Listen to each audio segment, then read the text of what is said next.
Hi అండి, నమస్తే. Welcome to our channel. ఈరోజు వీడియోలో FLN 75 డేస్ యాక్షన్ ప్లాన్లో భాగంగా డే 31కి సంబంధించి 3rd క్లాస్ నుంచి 5th క్లాస్ వరకు ఉండే FLN యాక్టివిటీస్ని ఈ వీడియోలో చూద్దాం. ముందుగా ఛానల్ని ఇప్పటి వరకు సబ్స్క్రైబ్ చేయని వాళ్ళు, అలాగే కొత్తగా వీడియోస్ను చూస్తున్న వాళ్ళు ఛానల్ని సబ్స్క్రైబ్ చేసుకోండి. తర్వాత వెంటనే బెల్ ఐకాన్పై క్లిక్ చేసి అందులో ఆల్ అనే ఆప్షన్ని సెలెక్ట్ చేసినట్లయితే వీడియోని ఛానల్లో పోస్ట్ చేసిన వెంటనే మీకు నోటిఫికేషన్ రూపంలో తెలుస్తుంది. అలాగే మీకు ఈ వీడియో యూజ్ఫుల్ అనిపిస్తే లైక్ చేయండి. ఈ విధంగా మీరు లైక్ చేయటం వలన ఈ వీడియో ఎక్కువ మందికి రీచ్ అయ్యే అవకాశం ఉంటుంది. ఓకే, ఈరోజు వీడియోలోకి వెళ్దాం. ముందుగా తెలుగు సబ్జెక్టుకు సంబంధించి మొదటి 5 నిమిషాల యాక్టివిటీ సంభాషణ. ఇందులో భాగంగా స్ట్రీమ్ గ్రూప్ వాళ్ళకి ఇవ్వబడిన అంశము గ్రామం గురించి, మౌంటైన్ గ్రూప్ వాళ్ళకి ఇవ్వబడిన అంశము పిల్లలకు నచ్చిన అంశంపై మాట్లాడించటం, స్కై గ్రూప్ వాళ్ళకి నిశ్శబ్దం.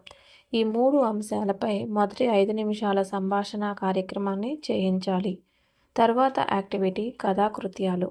ఇందులో భాగంగా స్ట్రీమ్ గ్రూప్ వాళ్ళకి ఇవ్వబడిన కథ చెవిటి కోతి. ఇది మనకు కథల పుస్తకం నుంచి మనం ఈరోజు వాళ్ళకి వివరించి చెప్పాలి.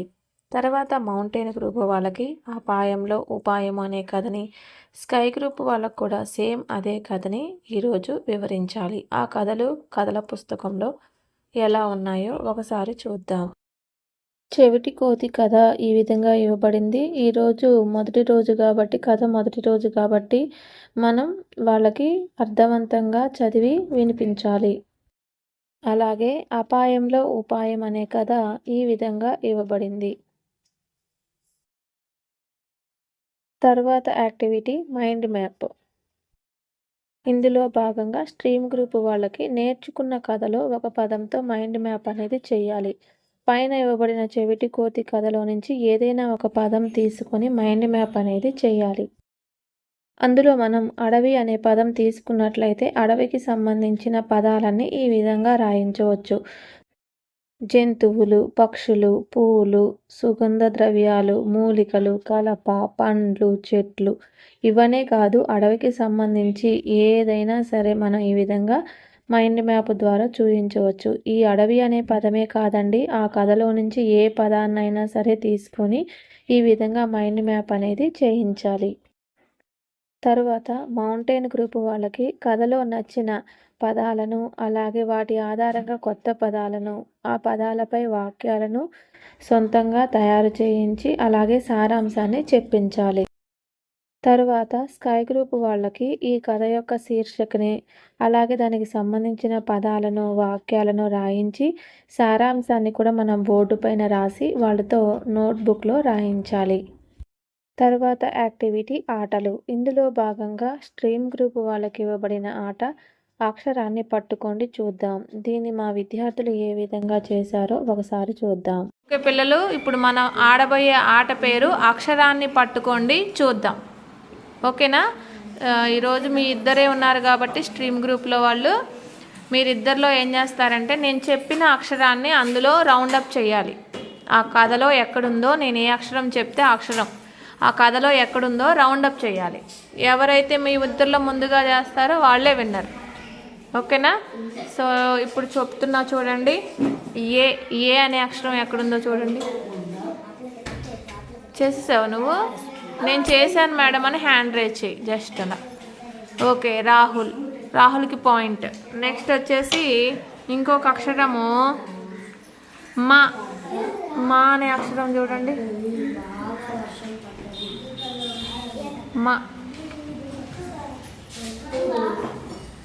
మళ్ళీ రాహులే వేసేసాడు. Very good. తర్వాత నా అనే అక్షరం చూడండి.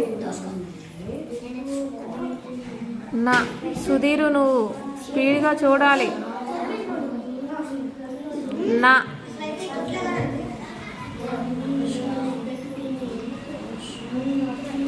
ఇంకా కనిపించలేదానా? వెరీ గుడ్ రాహుల్కి కనిపించింది కూడా నా. ఓకే, నెక్స్ట్ వచ్చేసి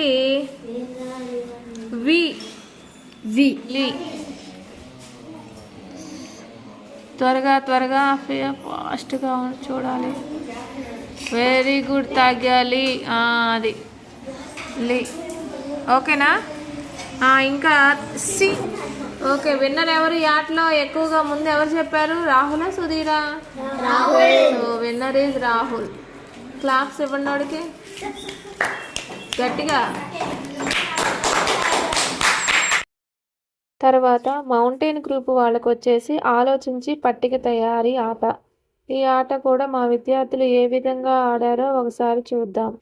ఈ విధంగా మొదటి కాలంలో అక్షరము, రెండో కాలంలో పేరు, మూడవ కాలంలో వస్తువు, నాలుగో కాలంలో స్థలం, ఐదో కాలంలో సంఖ్య 5x5 టేబుల్ని వేయించాలి. మనం కొన్ని అక్షరాలు అనేవి వాళ్ళకి ఇవ్వాలి. ఆ అక్షరంతో స్టార్ట్ అయ్యే పేరు, అలాగే ఆ అక్షరంతో స్టార్ట్ అయ్యే వస్తువు పేరు, అలాగే స్థలము ఇవ్వాలి. మనము ఆ 3 కరెక్ట్గా రాస్తే 3 రోళ్ళు 6 మార్కులు అనేవి సంఖ్య ప్లేస్లో వేయాలి.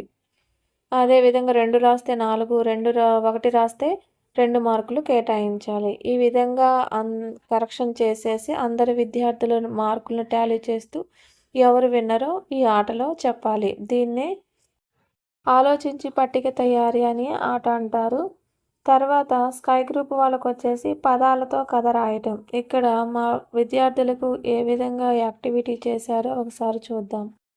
ఈ విధంగా నేను ఈ కథలో భాగంగా ఈ 5 పదాలు ఇవ్వటం జరిగింది. ఈ 5 పదాల పైన వాళ్ళని కథ రాయమని ఒక 10 మినిట్స్ టైం ఇచ్చాను. తర్వాత వాళ్ళు రాసిన కథను ఈ విధంగా చదివారు. ఒకసారి విందాం. ఓకే అమ్మా, చెప్పు నీ కథ పేరు, నువ్వేమి రాసావో చదివేయాలి. కథ పేరు అడవిలో జంతువులు. అనగనగా ఒక అడవిలో జంతువులు. కొంచెం పెద్దగా చదువు.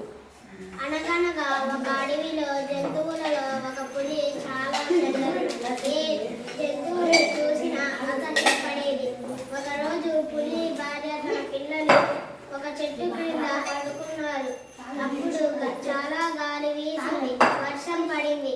పులి తన భార్యను, తన పిల్లలు గుహ లేదు, పులికి గుహ లేదు.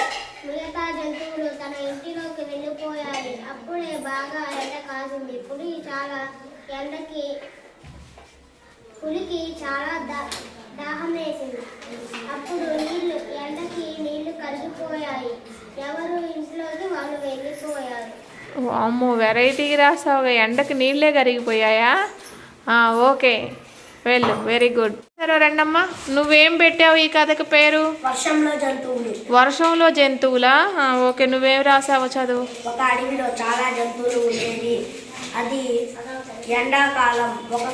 ఒక పూట బాగా ఎండ కాసింది. అప్పుడు జంతువులు అన్నీ ఒక చెట్టు కింద కూర్చొని ఉన్నాయి. అప్పుడు ఏనుగు అక్కడ లేదు. ఏనుగు వచ్చి జంతువులు అక్కడ ఉంటే అప్పుడు సింహాన్ని, సింహం ఏంటి నువ్వు ఇక్కడ కూర్చొని ఉన్నారు అందరూ అని అడిగింది.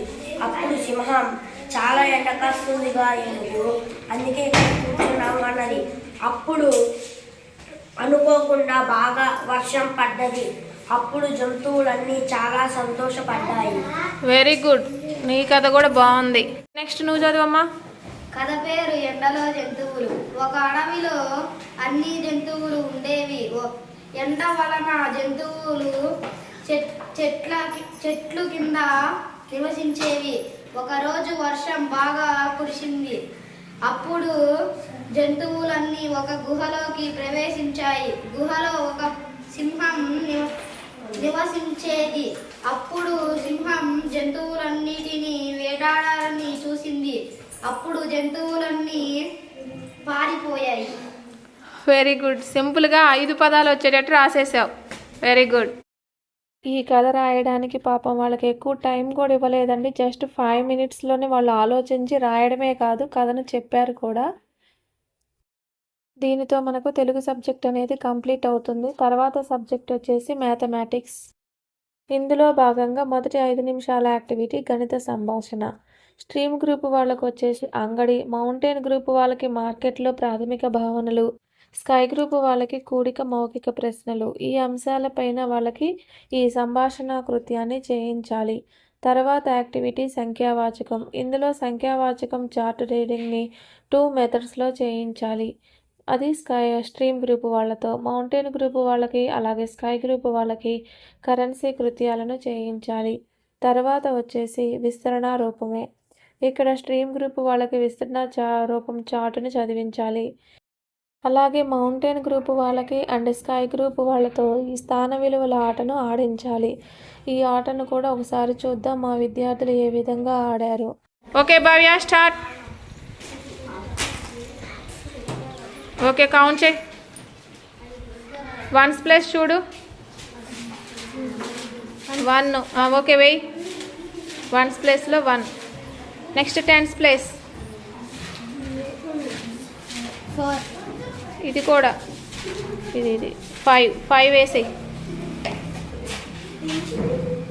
Next 100's place. 1 2 3 5 6 7 1000. 2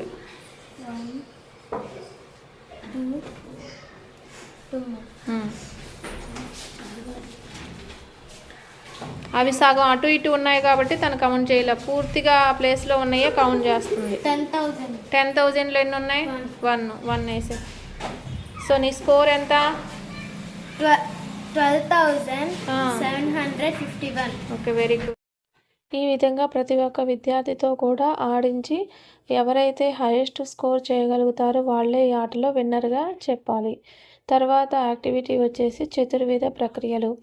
ఇందులో భాగంగా స్ట్రీమ్ గ్రూప్ వాళ్లకు ఎక్కాలను నిచ్చెన పద్ధతి ద్వారా, కూడిక పద్ధతి ద్వారా ఆ చార్ట్ రీడింగ్ని చేయించాలి. అంటే ఇక్కడ repeated edition is called multiplication అంటాం కాబట్టి ఆ ఎడిషన్ పద్ధతిని, అలాగే ఇక్కడ ఎక్కాలని నిచ్చెన పద్ధతి అంటే కింద నుంచి పైకి చదివించాలి. 2 10s are 20, 2 9s are 18, 2 8s are 16, 2 7s are 14 అలా కింద నుంచి పైకి అనమాట నిచ్చెన పద్ధతి అంటారు దీన్నే. ఆ విధంగా స్ట్రీమ్ గ్రూప్ వాళ్ళతో చదివించాలి. రోజుకి ఒక టేబుల్ని చదివించవచ్చు. ఇక్కడ మనం వాళ్ళకి 10 టేబుల్స్, మినిమం 10 టేబుల్స్ వచ్చేలాగా చూసుకోవాలి. తర్వాత వచ్చేసి కరెన్సీ ద్వారా సబ్ట్రాక్షన్ని చేయించాలి. అలాగే స్కై గ్రూప్ వాళ్ళకి గుణకారంపై మౌఖిక ప్రశ్నలను అడగాలి. తర్వాత యాక్టివిటీ ఆటలు. ఇందులో భాగంగా స్ట్రీమ్ గ్రూప్ వాళ్ళకు వచ్చేసి కలపండి విడగొట్టండి అనే ఆట ఇవ్వడం జరిగింది. ఓకే అమ్మా, ఇక్కడ చూసారా పైన నేను ఫస్ట్దేమో ఎక్స్పాండ్ చేసి రాశాను, రెండోది ఏం చేశాను, షార్ట్ చేసి రాశాను. ఓకేనా? అంటే కొన్ని నెంబర్ కలిపున్న నెంబర్నేమో మనం విడదీసి రాయాలి, విడదీసి ఉన్న వాటిని ఏం చేయాలి, కలిపి రాయాలి. ఓకేనా? ఆల్రెడీ మీరు నేర్చుకున్నారు కదా ఎక్స్పాండెడ్ ఫాము, అలా ఇక్కడ అదేనమాట. ఎక్స్పాండ్ చేసి రాయాలి, షార్ట్గా ఉన్నదాన్ని ఎక్స్పాండ్ చేసి రాయాలి, ఎక్స్పాండెడ్ చేసి ఉన్నదాన్ని షార్ట్గా రాయాలి. Okay, Roy.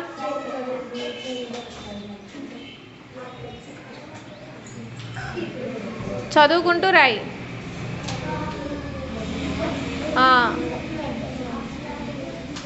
Okay, very good. కరెక్టేనా తను రాసింది? ఓకే, నెక్స్ట్ ఇది కూడా రాసే.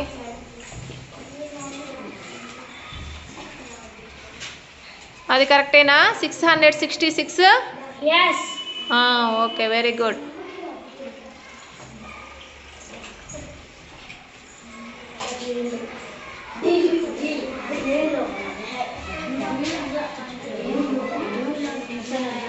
ఓకే, 300 + 30 + 0. రైటా రాంగా? రైట్. నెక్స్ట్ చూడండి.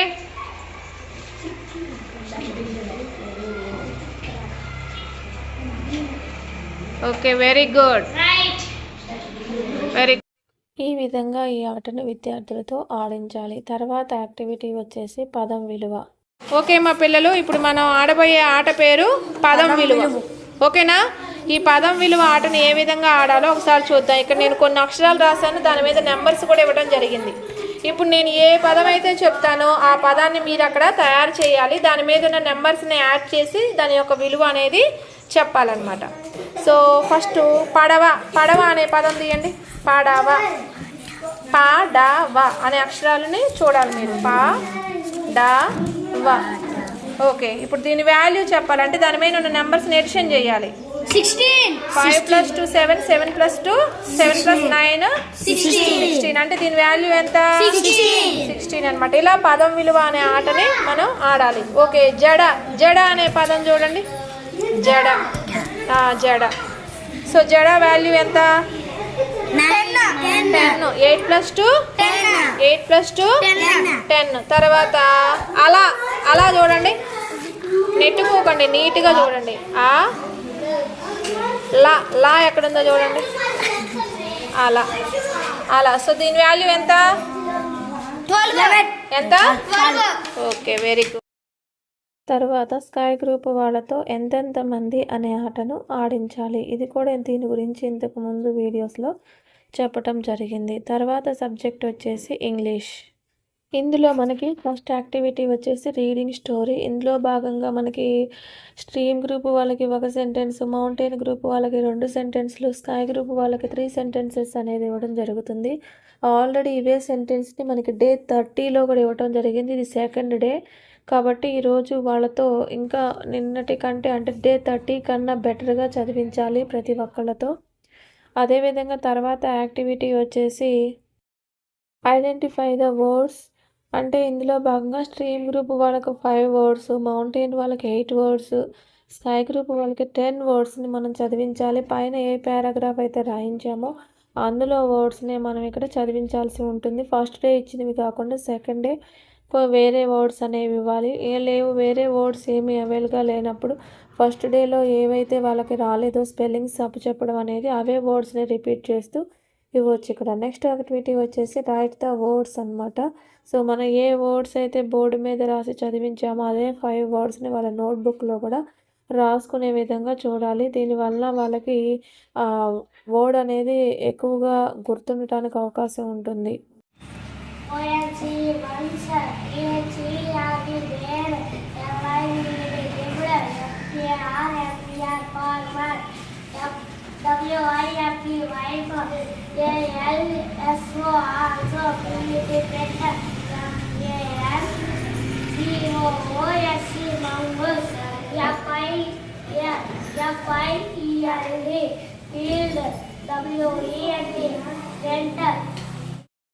ఈ విధంగా నేను బోర్డు పైన పారాగ్రాఫ్ రాయించడం, అలాగే దాని కింద ప్రతి గ్రూపుకి సంబంధించిన వర్డ్స్ అనేవి రాయించి వాళ్ళతో ఓరల్గా చెప్పించడం జరిగింది.